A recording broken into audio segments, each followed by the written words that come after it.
Ici Radio Taïwan International. Tout de suite, Meg Wang vous propose l'émission Retour à la source.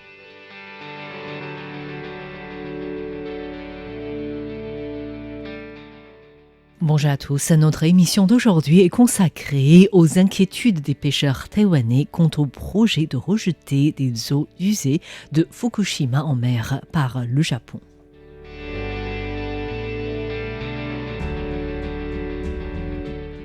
À la suite d'un séisme de magnitude 9,1 survenu le 11 mars 2011 au large de la côte est du Japon, 2 vagues de tsunami ont frappé la centrale nucléaire, touchant 3 de ses réacteurs. Les opérateurs ont commencé à pomper de l'eau de mer pour refroidir le combustible fondu.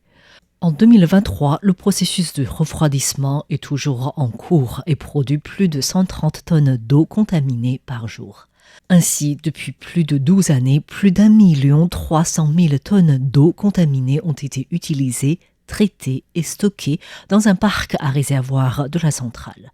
Cet espace de stockage touchant à la limite de sa capacité, le gouvernement japonais prévoit de déverser progressivement les eaux usées dans le Pacifique sur une période de 30 ans. La décision a été prise en 2021. Depuis, le Japon n'est pas revenu sur sa décision malgré les contestations des pays limitrophes comme la Corée du Sud ou la Chine. Le déversement devrait débuter cet été. Du côté de Taïwan, les pêcheurs sont inquiets comme Zhong Yitai qui opère dans l'est de Taïwan et qui avait récemment vu un mari-mari mal formé. Il y aura forcément un impact sur notre pêche. C'est impossible de ne pas être affecté par ce déversement des eaux. Il y a déjà eu des cas d'animaux mal formés en raison de l'exposition aux déchets nucléaires. Le fait de rejeter des eaux nucléaires usées dans la mer est quelque chose qui nous inquiète forcément par rapport à la situation des poissons. Si de notre côté, à Taïwan, nous avons déjà pêché des poissons mal formés, il est certain que nous pouvons nous inquiéter sur l'impact de la consommation de ces poissons sur la santé humaine. Dans le but d'assurer les pêcheurs, la société de l'électricité de Tokyo TEPCO a tenté de prouver la sûreté de ces eaux en faisant un élevage des poissons plats et des ormeaux, soit des spécialités locales avec les eaux diluées et traitées par le système avancé de traitement des liquides ALPS. La TEPCO a indiqué aux organismes de gestion de l'énergie nucléaire que jusqu'à présent, l'état de croissance, le taux de mortalité et le taux de morbidité de ces poissons sont identiques à ceux de l'élevage ordinaire en eau de mer. Ils ont également mis en place une diffusion en direct sur YouTube 24 heures sur 24 à cet effet.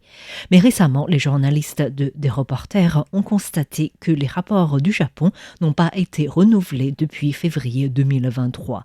D'ailleurs, selon le dernier rapport de cette date, du 25 octobre 2022 au 18 février 2023, 19 ormeaux sont morts dans l'eau de mer ordinaire et 41 ormeaux sont morts dans l'eau diluée traitée ALPS.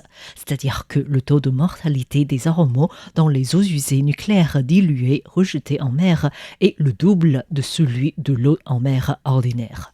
Mais la société de l'électricité de Tokyo a souligné que selon les experts, ces ormeaux étaient morts du transport et du nettoyage des bassins et non de la maladie car les organes internes n'étaient pas enflés.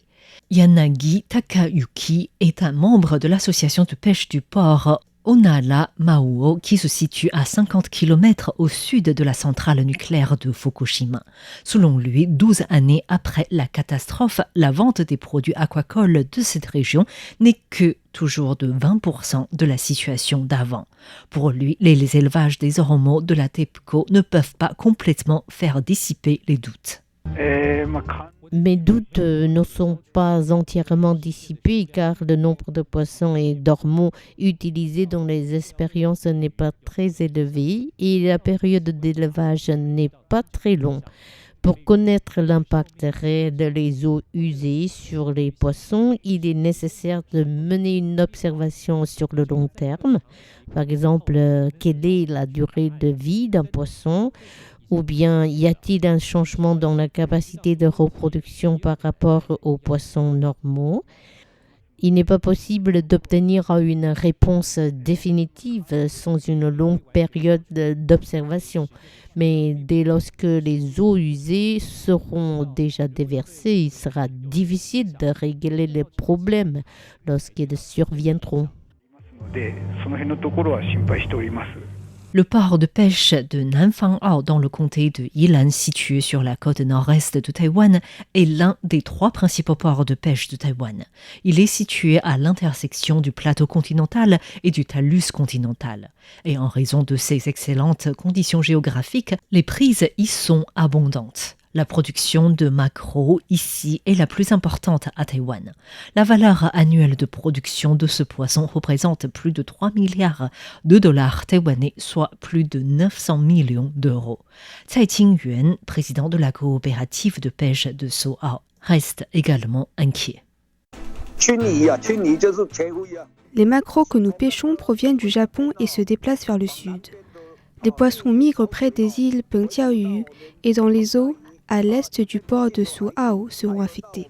En plus, chaque année, les thons rouges du nord et les thons jaunes se déplacent également du Japon vers la côte des États-Unis et du Canada, puis suivent le sens des aiguilles d'une montre jusqu'à l'équateur et vers les Philippines en suivant le courant Kurashio, puis Suao où ils procèdent à la ponte. Par la suite, les alevins passent de nouveau dans les eaux du Japon. Ainsi, tous ces poissons qui migrent dans les eaux des îles du Pacifique risquent d'être contaminés. D'après la commission ministérielle de l'agriculture, étant donné que les eaux usées nucléaires traitées et déversées par le Japon peuvent se propager avec le courant océanique, une dizaine d'espèces de poissons, principalement pêchés par les navires de pêche hauturières et côtières de Taïwan, peuvent être touchés. Il y a notamment les saumons, les poissons sabres ou les thons. Pour le Japon, ces eaux usées traitées et diluées qui contiennent un isotope radioactif appelé tritium et éventuellement d'autres traces radioactives ne présentent aucun danger. La Société de l'électricité de Tokyo prévoit de déverser ces eaux en mer à travers un tunnel sous-marin d'1 kilomètre de long. Étant donné qu'il s'agit du tout premier rejet d'eaux usées nucléaires à grande échelle dans l'histoire de l'humanité, la décision japonaise est suivie du monde entier. Les pays du Pacifique veulent tous savoir combien de temps faut-il pour que les eaux usées contenant du tritium atteignent leurs eaux. Dans le but de répondre à cette question, la Commission nationale de l'énergie atomique de Taïwan et le Bureau central de la météorologie ont développé un modèle d'évaluation de la dispersion des substances radioactives dans les eaux maritimes.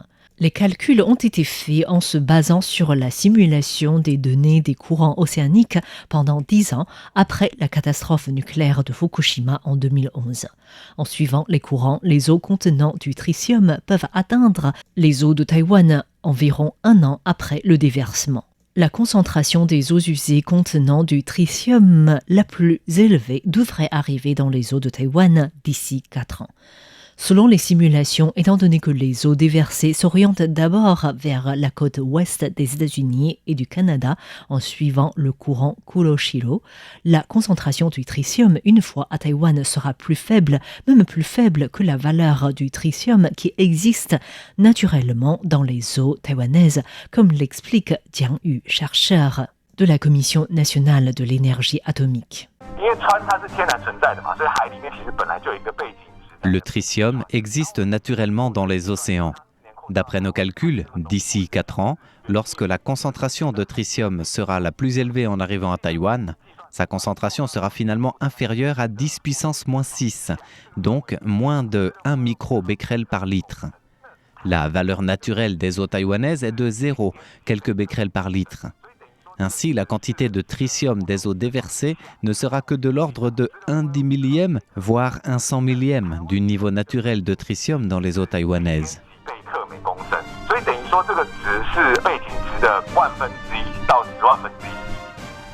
Pour assurer les Taïwanais, la Commission ministérielle de l'agriculture et la Commission de l'énergie atomique collaborent ensemble pour contrôler les substances radioactives telles que le césium-134 et le césium-137.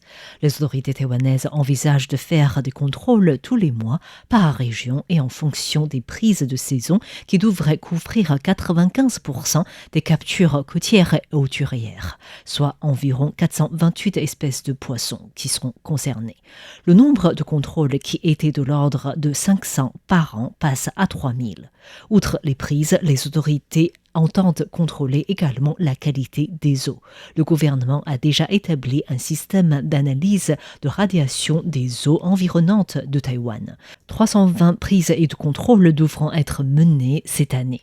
Le gouvernement a d'ailleurs établi un site afin de rendre publiques toutes les données de contrôle et il prévoit de déclencher un mécanisme d'alerte en interdisant la pêche dans certaines zones dès que la quantité de tritium dépasse les 1000 becquerels par litre. C'était Retour à la source. Merci de votre écoute.